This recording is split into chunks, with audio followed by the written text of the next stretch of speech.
लेकर सरकार और विपक्ष के बीच टकराव तय हो चुका है। स्पीकर पद की डिमांड पर अड़े विपक्ष ने के सुरेश को एनडीए के उम्मीदवार ओम बिरला के सामने उतार दिया है। दोनों पक्षों के बीच काफी बातचीत हुई है, लेकिन स्पीकर पर सहमति नहीं बन सकी है। एनडीए का आरोप है कि विपक्ष शर्त के साथ समर्थन की बात कर रहा है, जो कि अफसोस की बात है। तो वहीं विपक्ष लोकसभा की परंपरा की दुहाई देकर डिप्टी स्पीकर का पद मांग रहा है।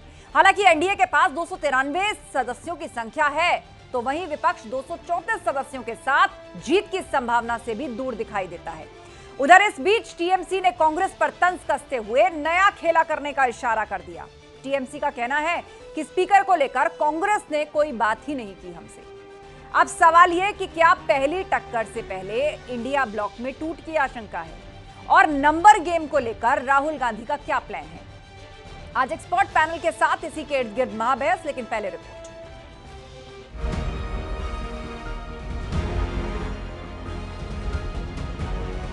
डेप्यूटी स्पीकर ऑपोजिशन को मिलना चाहिए। हमारी राय पार्टी की है, वो है कि उपाध्यक्ष विपक्ष का हो। स्पीकर पर आर पार, एनडीए इंडिया में तकरार। पूरे ऑपोजिशन ने कहा है कि हम स्पीकर को सपोर्ट करेंगे, मगर कन्वेंशन ये है कि डेप्यूटी स्पीकर ऑपोजिशन को मिलना चाहिए। We are ready to support, provided there should be a thinking that deputy speaker position should be given to opposition. शर्त में दोनों गए, स्पीकर मिला नहीं, डिप्टी भी फंसा। कर्नाटक में इनका ही स्पीकर, इनका ही डिप्टी स्पीकर। ममता प्रजातंत्र की बात बोलती है। वेस्ट बंगाल में इनका ही स्पीकर, इनका ही डिप्टी स्पीकर। सदन में पहला मुकाबला, टीएमसी करेगी खेला।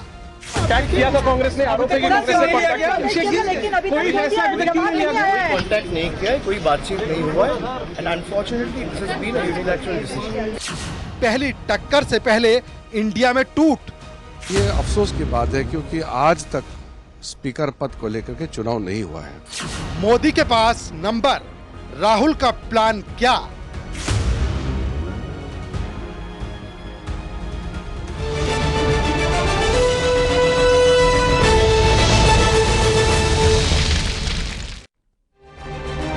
चर्चा की शुरुआत करते हैं। हमारे साथ समीर सिंह जी हैं, बीजेपी प्रवक्ता, दीपक रंजन जी समाजवादी पार्टी के प्रवक्ता हमारे बीच में हैं, संजय सरकार प्रवक्ता टीएमसी हमारे साथ जुड़ गए हैं। थोड़ी देर में कांग्रेस के भी स्पोक्सपर्सन हमारे साथ होंगे और विजय उपाध्याय जी वरिष्ठ पत्रकार भी हमारे बीच में होंगे। तो चलिए चर्चा की शुरुआत करते हैं। और सबसे पहले सवाल समीर सिंह जी आपसे, हाउस चलाने की जिम्मेदारी सरकार के ऊपर होती है, लेकिन स्पीकर के मुद्दे को लेकर और डिप्टी स्पीकर के मुद्दे को लेकर जो आर पार और टकराव की स्थिति है, वो वहीं की वहीं है जहां से बहस शुरू हुई थी। राजनाथ सिंह को जिम्मेदारी भी दी गई कि सहमति के साथ, अभी तक तो यही देखता आया है देश की सहमति के साथ स्पीकर का चयन हो जाता है, लेकिन इस बार पेच कहां फंस गया। भारतीय जनता पार्टी के नेता और देश के रक्षा मंत्री माननीय राजनाथ सिंह जी विपक्ष से बातचीत कर रहे थे, और एक परंपरा रही है, जो पार्टी सरकार में रहती है, जिसको बहुमत रहता है, उसका स्पीकर होता है और सर्वसम्मति से उसको स्पीकर चुना जाता है। अब तक की ये परंपरा रही है। लेकिन कांग्रेस जिस दिशा में राजनीति कर रही है, कांग्रेस के नेता राहुल गांधी जिस दिशा में राजनीति कर रहे हैं, मैं कह सकता हूं कि निश्चित रूप से लोकतंत्र का गला घोटने का काम कर रहे हैं। संविधान के पुस्तक लेके शपथ लेते हैं और संविधान का गला दबाते हैं और झूठ बोलते हैं। पूरे चुनाव के अंदर आस्था जी आप देखेंगी तो जिस प्रकार से कांग्रेस ने झूठ बोला, लोगों से झूठे वादे किए, लोगों को गुमराह किए, संविधान बदलने का अफवाह उड़ाया, लोगों के बीच में नफरत की बातें की, लोगों को उन्होंने गुमराह करके, जिस प्रकार से लोगों को गुमराह करके वोट लेने का काम किया, आज कांग्रेस बेनकाब हो गया है। अपने बेनकाबी को छुपाने के लिए आज वो लोकसभा के अंदर स्पीकर के पोस्ट को लेके विवाद पैदा कर रहे हैं। चलिए ठीक है, हमारे साथ दीपक रंजन जी हैं और उम्मीद है थोड़ी देर में कांग्रेस के स्पोक्सपर्सन भी हमारे साथ जुड़ेंगे। ठीक है समीर जी, मैं फिर लौटूंगी आपके पास, लेकिन कमेंट विपक्ष से लेना जरूरी है। दीपक रंजन जी, 5 दशकों में ऐसा पहली बार हो रहा है जब चुनाव करना पड़ रहा है स्पीकर के लिए। अभी तक 5 दशकों में देश ने ऐसा नहीं देखा था। अब क्या पहले उपाध्यक्ष फाइनल होगा, फिर अध्यक्ष पद का चुनाव होगा, जैसी आपकी मांग है? देखिए आस्था जी, प्रतिपक्ष ने जो है सदैव ये सत्ता पक्ष से मांग की कि भाई ठीक है, स्पीकर आप बनाना चाहो बना दो, लेकिन आप डिप्टी स्पीकर का पद जो है वो प्रतिपक्ष को देने का आप काम करें, लेकिन उस पर भी जो है सत्ता पक्ष तैयार नहीं हुआ। ठीक है, परिणाम जो भी आए, लेकिन हम बिना लड़े हम सेंटर तो नहीं कर सकते कि हम आपकी जो भी आप मांगो हम उसको मान लें। भाई कभी ऐसा भी नहीं हो, जब यूपी की भी सरकार रही है तो लेफ्ट का उस टाइम स्पीकर रहा या सहयोगी दलों का स्पीकर रहा। अब उसमें भाई जैसा कि समीर भाई कह रहे थे कि स्पष्ट, देखिए स्पष्ट बहुमत तो किसी के पास नहीं है। यह है कि एनडीए के पास जो है मिला करके बहुमत जरूर है, लेकिन भारतीय जनता पार्टी से अगर आप कहिएगा तो उनके पास भी 272 का आंकड़ा वो भी नहीं छू पाए। तो प्रतिपक्ष ने तो यही इनसे मांग की थी कि ठीक है, स्पीकर आप अगर अपना बनाना चाहते हो तो आप स्पीकर अपना बनाओ, लेकिन अगर आप डिप्टी स्पीकर का पद जो है अगर आप प्रतिपक्ष को नहीं देते हो तो निश्चित रूप से वो अपना प्रत्याशी खड़ा करेंगे, परिणाम जो भी आएगा वो हमें स्वीकार होगा। लेकिन लड़ करके हम चाहते हैं कि लड़ करके हम बिल्कुल सरकार ने कोशिश नहीं की। आप ये कहना चाह रहे हैं कि सरकार ने कोशिश नहीं की और आप पहले बिल्कुल नहीं किए, आप बिल्कुल बिल्कुल नहीं किए। बिल्कुल हम लोग डिप्टी स्पीकर की मांग तो हमने पहले रखी थी कि सत्ता पक्ष से कि डिप्टी स्पीकर लेकिन का पद जो है शर्तें रखी जाती हैं क्या दीपक जी, बताइए, ये संसदीय परंपरा है क्या इस देश की, ऐसे शर्तें रखी जाती हैं? क्योंकि जो अध्यक्ष है वो तो पूरे सदन का है, वो किसी न पक्ष का है न विपक्ष का है, सब सहमति से ही चुनते आए हैं। ये शर्त लगाने वाला कब से शुरू हो गया? अरे तो आशा नहीं, कोई शर्त नहीं है। हमने कौन सी शर्त लगाई भाई? अगर वो आप अपना अगर आप प्रत्याशी खड़ा करते हो तो लोकतंत्र में हमें भी हक है, अधिकार है, हमें भी अधिकार है कि हम भी जो अपना स्पीकर ले हम भी अपना प्रत्याशी खड़ा कर रहे हैं और परिणाम जो भी होगा हमें स्वीकार होगा। इसका ये मतलब थोड़ी आस्था जी कि जो ये करे उसको हम मान लें। ठीक है समीर जी, जैसे करते रहे उसको मानते चले जाएं। और यही बात आज राहुल गांधी भी हाउस के अंदर से कह रहे थे। वो कह रहे थे कि नीयत साफ नहीं है सरकार की। अभी से स्पष्ट होता है कि नीयत साफ नहीं है और उस वक्त कॉन्स्टिट्यूशन की कॉपी उनके हाथ में थी। आस्था जी, नीयत किसकी साफ नहीं है ये देश जानता है। आज 25 तारीख है, आज ही के दिन उनकी इंदिरा गांधी जी की सरकार ने, जो उनके परिवार की वारिस है आज राहुल गांधी, उन्होंने इमरजेंसी लगाया था देश के अंदर, लाखों लोगों को जेल के शिक्षे के अंदर डाल दिया था। क्यों लगा था, इस पर भी चर्चा करनी चाहिए। वही इंदिरा गांधी जो चुनाव में हार गई थी, चुनाव की हार की गड़बड़ी थी, हाई कोर्ट से उनके खिलाफ निर्णय आया और प्रधानमंत्री का पद छोड़ना पड़ा। इस नाते उन्होंने देश के अंदर इमरजेंसी लगाया और तानाशाही अपनाया और तानाशाही के नाम से लेकिन आज की बात करते हैं, 25 तारीख आज की बात करते हैं समीर जी। इमरजेंसी पर कहीं ना कहीं हमको याद करना चाहिए और कांग्रेस को भी याद करना चाहिए कि कांग्रेस इस देश के अंदर हमेशा संविधान का गला दबाती रही है। कांग्रेस इस देश के अंदर हमेशा कानूनों को तोड़ती रही है। संविधान में संशोधन करने का काम कांग्रेस ने किया और राहुल गांधी कहते हैं कि हम संविधान बदलना चाहते हैं। साहबानो केस पर संविधान किसने बदला? कांग्रेस पार्टी ने बदला।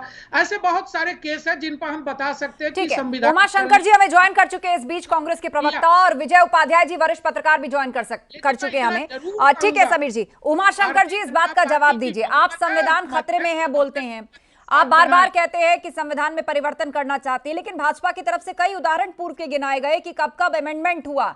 चलिए वो फिलहाल डिस्कनेक्ट हो गए हैं, उनका रिएक्शन हम आगे लेंगे, लेकिन विजय उपाध्याय जी को चर्चा में लाते हैं, वरिष्ठ पत्रकार। विजय जी, अब कल का दिन है, 5 दशक बाद अब स्पीकर का चुनाव होगा इस देश में। कहा तो यह भी जा रहा था कि प्रोटेम स्पीकर मांगा था विपक्ष ने, अगर दे देते थे ये नौबत नहीं आती। पर चलिए अब परिस्थिति ऐसी है कि एक उम्मीदवार एनडीए का है, एक INDIA ब्लॉक का है। तो अब मुझे बताइए कि संख्या बल के लिहाज से, मैसेज के लिहाज से इस स्थिति को आप कैसे समझाएंगे? देखिए, मुझे लगता है कि सहमति नहीं बने ये विपक्ष की रणनीति भी थी, क्योंकि विपक्ष इनके जो सहयोगी हैं एनडीए के, उनका अभी पहले ही सदन शुरू होने के साथ ही फ्लोर टेस्ट कर लेना चाहता है, क्योंकि उसे हमेशा ये लग रहा था कि टीडीपी बीजेपी के साथ नहीं रहना चाहती, रहेगी तो किन शर्तों पे रहेगी, स्पीकर की डिमांड उन्होंने की है, इस तरह की बातें बहुत सारी मीडिया में आई।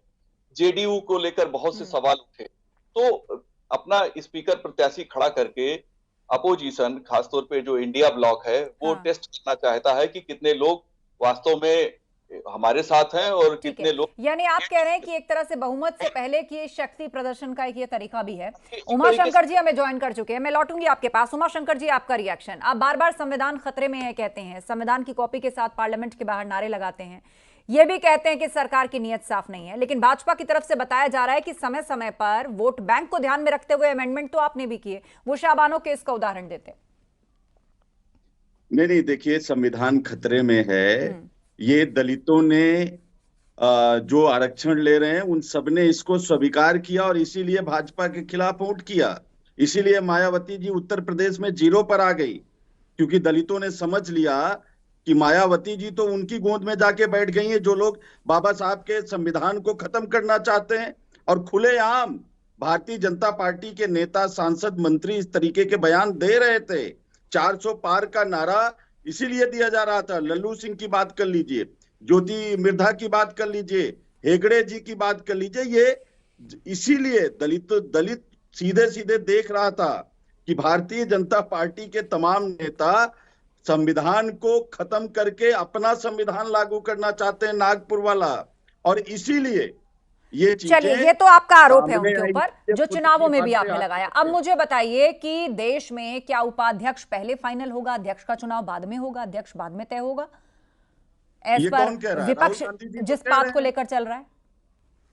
नहीं, राहुल गांधी जी ने क्या कहा? उन्होंने कहा डिप्टी स्पीकर विपक्ष को दे दीजिए, स्पीकर आप ले लो। लेकिन ऐसी शर्तें कहां रखी गई उमाशंकर जी? आपने भी सरकार चलाई है केंद्र में, तो क्या आपने पहले विपक्ष की कोई शर्त मांगी थी, कोई शर्त रखी थी, उसके बाद अध्यक्ष तय होगा? संस्थाओं का निर्वाह ही कर लें। वो डिप्टी स्पीकर विपक्ष को दे दें। 234 सीटों पर है विपक्ष, कोई बहुत पीछे नहीं, और पूर्ण बहुमत नहीं है किसी का। मोदी जी का भी पूर्ण बहुमत नहीं। 400 पार वाले 240 पे लुढ़क गए, हारते हारते बच्चे। ठीक है, इस बात को आप बार बार याद दिला रहे हैं, लेकिन मौजूदा वक्त में हम जिस स्थिति में खड़े हैं, एक सेकंड उमाशंकर जी, मौजूदा वक्त में हम जिस स्थिति में खड़े हैं, टीएमसी ने साफ कहा है कि कांग्रेस ने हमसे तो पूछा ही नहीं उम्मीदवार के बारे में या अध्यक्ष के चुनाव के बारे में। तो क्या अभी तो सेशन की शुरुआत भी समझ लीजिए कि विशेष सत्र हुआ है, अभी तो शपथ ही हुई है, अभी स्पीकर को लेकर विवाद है, अभी से ही आईएनडीआईए के भीतर मनमुटाव होने लगे? आप उधर निगाह मत रखिए, उधर सब हो जाएगा। लोग कह रहे थे सपा से तो गठबंधन, और हमने भाजपा को बुरी तरह यूपी में परास्त भी कर दिया। चलिए, वो सही है, वो सही है। आपने कहा उधर निगाह मत रखिए, सब हो जाएगा। हमारे साथ टीएमसी के प्रवक्ता भी हैं इस पैनल में, संजय सरकार जी। हो जाएगा सब जैसा कांग्रेस कह रही है। तो मोदी जो कह रहे थे सिर्फ मैं हूं, दूसरा कोई नहीं है।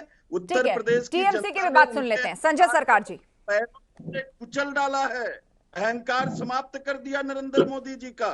ठीक है उमाशंकर जी, चुनाव खत्म हो गए, अब आगे की बात कर लेते हैं। टीएमसी को लेकर हम चर्चा कर रहे हैं, तो संजय सरकार हमारे बीच में है, टीएमसी के स्पोक्स पर्सन। बोलिए संजय जी, कांग्रेस कह रही है सब हो जाएगा।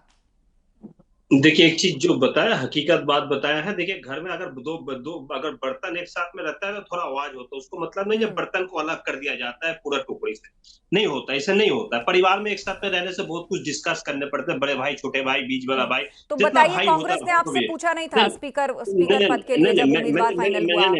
नहीं, हम देखिए, हम नाराज नहीं है, हम तो सिर्फ इतना बोला, आगे परिवार में है तो आइए ना, हम लोग बातचीत करके सहमत होते हैं। हम लोग तो घटक दल है। मतलब ये बात आप स्पष्ट कर रहे हैं कि कांग्रेस ने आपसे कोई बात नहीं की थी, टीएमसी लूप में नहीं थी जब स्पीकर के लिए आप अपने उम्मीदवार की बात कर रहे थे? नहीं, देखिए, मैं आपको तो बता रहा है, नहीं, हम तो देखा, मुझसे कोई डिस्कस किया नहीं है, ये हकीकत बात है। इसका मतलब नहीं हम इंडिया से हट गया है, इंडिया को साथ है। क्यों? देखिए, आने वाला पल जो है, मैं आपको बता रहा हूँ, 1 साल के अंदर चुनाव होने वाला है लोकसभा। आपको लिख के रख दीजिए, भारतीय जनता पार्टी 240 से 120 के अंदर आ जाएंगे सत्ता बनाने मतलब की जगह में। ये बड़ी बात आप कह रहे हैं कि साल भर के अंदर देश में फिर से लोकसभा चुनाव होंगे? फिर चुनाव है, हकीकत है। देखिए, आपको बता, अपाइज को लेके, आप बैसाखी लेके, अपाइज को बीच में जब रहेंगे, आप दोनों साइड में बैसाखी, और बैसाखी जब छोड़ देंगे आप तो गिर जाएंगे। ये तो हकीकत है, हकीकत का सामने आपको करना बहुत जरूरी है। बैसाखी सरकार की बात कर रहे हैं। इस देश में पूर्व में जो केंद्र में सरकारें बनी हैं, आप जानते हैं कि सिंगल लार्जेस्ट पार्टी को कितनी सीटें मिली, उसके बाद भी सरकारें बनी हैं और सरकारें चली हैं। नहीं, गिरी भी हैं लेकिन चली भी हैं। नहीं, कॉमन उनके पास तो तब भी 240 है। आप बार बार इसको बैसाखी की सरकार कह के जनता के बीच में माहौल खड़ा करना चाहते हैं। जनता का बीच में माहौल खराब नहीं कर रहा है। आप सुन लीजिए, आप बोलने का मौका दीजिए 2 मिनट, अगर बोलने का नहीं मौका दीजिए तो चुपचाप बैठ जाइए। 20 सेकंड, क्योंकि एक ब्रेकिंग भी मुझे बतानी है। और वो ब्रेकिंग न्यूज ये है कि बीजेपी और कांग्रेस ने व्हिप जारी किया है, अपने सांसदों को व्हिप जारी किया है। बीजेपी और कांग्रेस ने सुबह 11 बजे लोकसभा में मौजूद रहने को कहा है। कल स्पीकर पद के लिए लोकसभा में वोटिंग है, और इस बीच बीजेपी और कांग्रेस ने सभी सांसदों को व्हिप जारी किया है।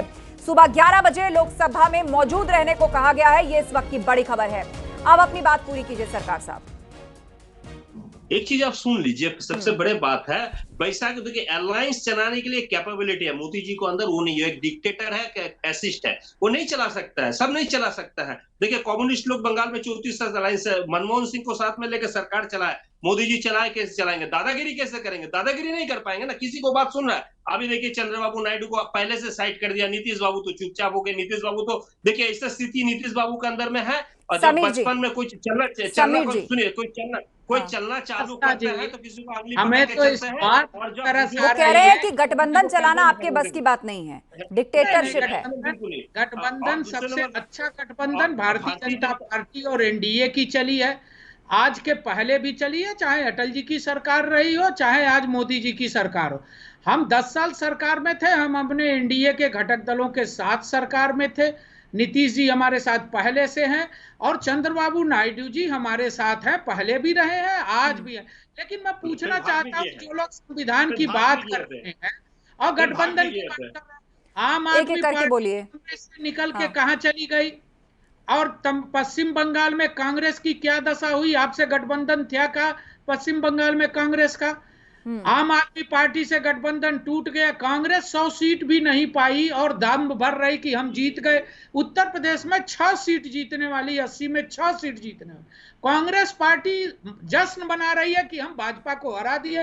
अगर मुंगेरी लाल के हसीन सपने ऐसे ही देखने हैं, हम तो चाहते हैं, आप बताओ ना कि आपका प्रधानमंत्री कौन बनेगा। हम तो कहे कि नरेंद्र मोदी जी हमारे प्रधानमंत्री हैं। चलिए ये सवाल पूछेंगे क्योंकि टीएमसी की तरफ से कहा गया है कि देश में साल भर के अंदर एक बार फिर से आम चुनाव होगा। एक बड़ी खबर इस बीच हम ले लेते हैं, एक ब्रेकिंग न्यूज हमें मिल रही है और खबर ये कि स्पीकर चुनाव पर टीएमसी से बड़ा बयान सामने आया है और कहा गया है कि कांग्रेस ने बात नहीं की। अभिषेक बैनर्जी ने यह बयान दिया है, स्पीकर पर कोई बात नहीं की, कांग्रेस का एक तरफा फैसला है, ममता बनर्जी इस पर फैसला लेंगी। बयान सुनवाते हैं आपको। कॉन्टैक्ट किया था कांग्रेस ने, आरोप है कि कांग्रेस ने कॉन्टैक्ट किया, लेकिन अभी कोई फैसला अभी तक नहीं लिया गया है। कॉन्टैक्ट नहीं किया है, कोई बातचीत नहीं हुआ है, and unfortunately this has been a unilateral decision. Contact किया था कांग्रेस ने, आरोप है कि कांग्रेस ने कॉन्टैक्ट किया, लेकिन अभी कोई फैसला अभी तक नहीं लिया गया है। कॉन्टैक्ट नहीं किया है, कोई बातचीत नहीं हुआ है, and unfortunately this has been a unilateral decision.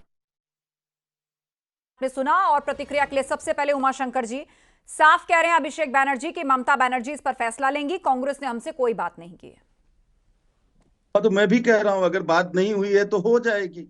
ये ब्रेकिंग न्यूज नहीं है, ब्रेकिंग न्यूज ये है कि देश के प्रधानमंत्री को, सबसे बड़े सत्ता पक्ष के दल को ये चाहिए था कि वो विपक्ष के साथ बैठ के बात करते, जो परंपरा रही है।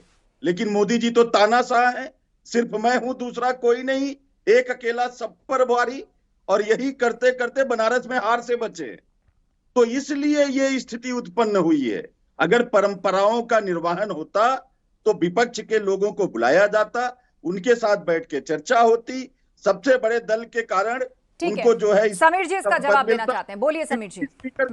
बोलिए समीर जी, विपक्ष का आरोप है कि उनसे कोई चर्चा नहीं की गई, कोई सहमति नहीं बनाई। देखिए ये झूठ बोलते हैं, चर्चा सब की गई, माननीय राजनाथ सिंह जी ने सबसे बात की, लेकिन इनको झूठ बोलना है जिस तरह से इन्होंने चुनाव में बोला।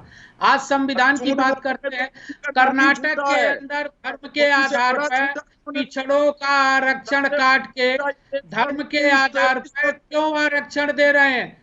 पिछड़ों का आरक्षण काट के कर्नाटक में जो दे रहे हैं, ये संविधान का अपमान नहीं है तो क्या है? ये बाबा साहब का अपमान नहीं है तो क्या है? ये अंबेडकर जी की आत्मा को दुखाने की बात नहीं है तो और क्या है? और जिस प्रकार से शाहबानो केस में संविधान को बदला गया, जिस प्रकार से राम मंदिर पर प्रतिक्रिया दी गई, और निरंतर कांग्रेस झूठ बोल रही है। क्या हुआ 8,500 का? क्या हुआ 1 लाख का? कर्नाटक में तो दे दीजिए, आपकी सरकार है, सिर्फ झूठ बोलेंगे। क्या हुआ हिमाचल में पुरानी पेंशन का? हमने तो आज उत्तर प्रदेश के अंदर दिया। हमने कहा कि जो 2004 से पहले विज्ञापन आया था, जिन्होंने भरा था, आज उन सबको माननीय मुख्यमंत्री योगी आदित्यनाथ जी ने उपहार दिया है कि उनको पुरानी पेंशन में हम लेंगे। हम दे रहे हैं, हम नियुक्ति भी कर रहे हैं, हम पेंशन भी दे रहे हैं, हम रोजगार भी दे रहे हैं, ठीक है, चलिए। ऑर्डर भी व्यवस्था जनता आकेगी इस पर, बड़े फैसले हुए यूपी सरकार की तरफ से, आगे जनता आकेगी आपको इन सारे मसलों को लेकर।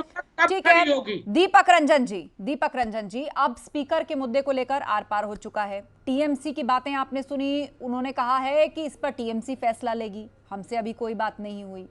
और तीसरी तरफ ये कहा जा रहा है कि जिस तरीके से यहां पर शर्तें लगाई जा रही हैं विपक्ष की तरफ से, ये एक स्वस्थ और संवैधानिक परंपरा का हिस्सा कभी नहीं रहा। अब ये डेडलॉक कैसे टूटेगा?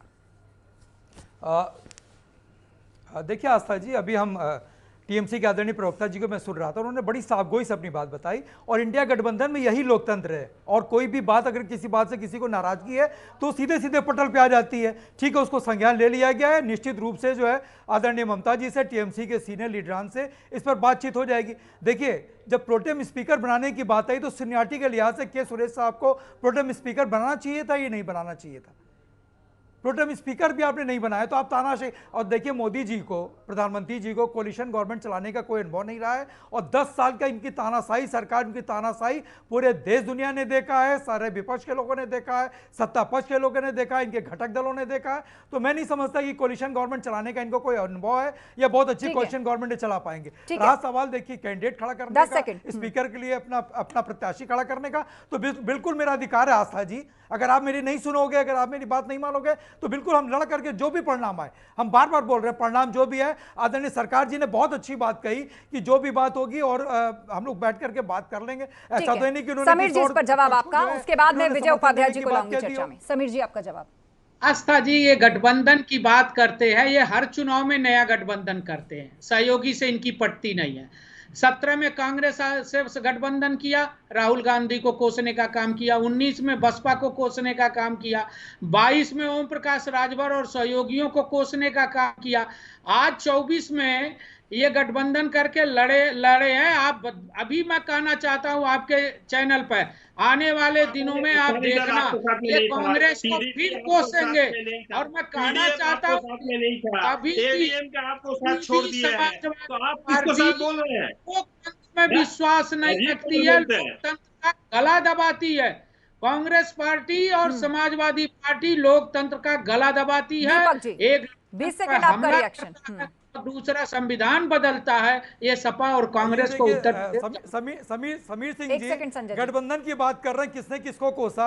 अभी हमें लगता है कि ये शायद ओम प्रकाश राजभर जी ने जो पानी पी करके और बोरा भर करके गालियां दी थी, इतना कोसा था, शायद उनको भूल गए। उसके बाद इनको ऐसी कौन सी मजबूरियां पड़ी थी, उनको मंत्री बना दिया, उनके लड़के को टिकट दे दिया। परिणाम क्या हुआ? उत्तर प्रदेश की जनता ने परिणाम दिखा दिया कि क्या परिणाम। अरे पानी पी के गाली दिया था समीर भाई, बोरा भर के गाली दिया था, मंदिर बेचने की बात थी। चलिए शांत हो जाइए, राजभर साहब ने दोनों पक्षों का हिसाब बराबर रखा है। आप दोनों शांत हो जाइए। संजय सरकार जी 20 सेकंड निकाल देना, ये हमने तो निकाल देना। ओके दीपक जी, संजय सरकार जी 20 सेकंड। आज बोल देंगे एक चीज, ये गठबंधन के बारे में बोलता है, इनको साथ में अकाली दल था, अकाली दल इनको छोड़ के चला गया है, अकाली दल टीडीपी इसको छोड़ के गया, फिर आगे नीतीश बाबू जाते हैं आते हैं, पलटूराम की तरफ जा रहा है, पीडीएफ को साथ में इसको था, पीडीएफ इसको छोड़ दिया, एडीआईएम के इसको साथ में समझौता। चुनाव जब आते हैं तो कुछ गठबंधन के साथी नए जुड़ते हैं, कुछ छोड़कर जाते हैं, चाहे सत्ता पक्ष हो या विपक्ष हो। दशकों से ऐसा ही होता है देश में। हमारे बीच में विजय उपाध्याय जी है, वरिष्ठ पत्रकार। विजय जी, अब 5 दशक के बाद देश में स्पीकर का चुनाव होगा, एक तरह से बहुमत से पहले शक्ति प्रदर्शन भी इसको कहा जा रहा है। अब इससे क्या संदेश जाएगा आने वाले समय में जब सत्र आएंगे? बहुत सारे ऐसे मुद्दे हैं जब सरकार और विपक्ष में टकराव होगा। देखिए, मुझे लगता है कि एनडीए और इंडिया अलायंस में किसके पास कितनी स्ट्रेंथ है, एक तो कल साफ हो जाएगा। दूसरा, टीएमसी क्या चुनाव में पार्टिसिपेट करेगी या अलग रहेगी। हो सकता है वोटिंग ही ना करें, बाहर रहें, कोई जरूरी नहीं कि वोट करें, क्योंकि जो लक्षण दिखाई दे रहे हैं वो, क्योंकि अगर अभिषेक बनर्जी से कांग्रेस ने बात नहीं की थी तो उनकी ये बात मीडिया को बताने की जरूरत क्यों थी। तो बता के उन्होंने अपनी इंपॉर्टेंस क्रिएट कर ली, और एक तरफ दूसरे पक्ष को, एनडीए को मैसेज भी दे दिया कि भाई हमसे बात नहीं की है, हमारा जो है तटस्थ रुख है। तो ये तटस्थता भी अपना सकते हैं, इस तरह की संभावना हो सकती है। देखिए, हमारी डेमोक्रेसी की खूबसूरती क्या है, कांग्रेस, बीजेपी और समाजवादी पार्टी लोकतंत्र सेनानी पेंशन लेते हैं। दोनों लोग जेल में रहे 75 में और कांग्रेस के खिलाफ थे, और कांग्रेस से ही निकली हुई टीएमसी है। ममता बनर्जी लंबे समय तक कांग्रेस की राजनीति की है। लेकिन ये कब एक दूसरे के खिलाफ खड़े हो जाएं ये पता नहीं लगता है। तो मैं समझता हूं कल का जो एनडीए वर्सेस इंडिया का जो स्ट्रेंथ शो करने का जो समय है, जो उनका जो परफॉर्मेंस होगी, वो आगे के 5 साल की 2 साल की जैसी भी हमारी राजनीति की रास्ता और तस्वीर साफ कर देगी, साफ करेगी। चलिए मुझे डिबेट यही वाइंड अप करनी है, वक्त का तकाजा है, वक्त इतना ही मेरे पास। आप सभी मेहमानों का शुक्रिया अपनी अपनी बात रखने के लिए। अब एनडीए के पास 293 सदस्यों की संख्या है, तो वहीं विपक्ष 234 सदस्यों के साथ जीत की संभावना से फिलहाल दूर दिखाई देता है। इस बीच टीएमसी ने कांग्रेस पर तंज कस दिया और इशारा कर दिया। उसका कहना है कि स्पीकर को लेकर कांग्रेस ने उससे कोई बात ही नहीं की। अब सवाल यह है कि क्या पहली टक्कर से पहले इंडिया ब्लॉक में कोई टूट की आशंका है, और नंबर गेम को लेकर राहुल गांधी का क्या प्लान है। इस सबसे तस्वीर कल दोपहर उठेगी जब स्पीकर पद को लेकर चुनाव होगा।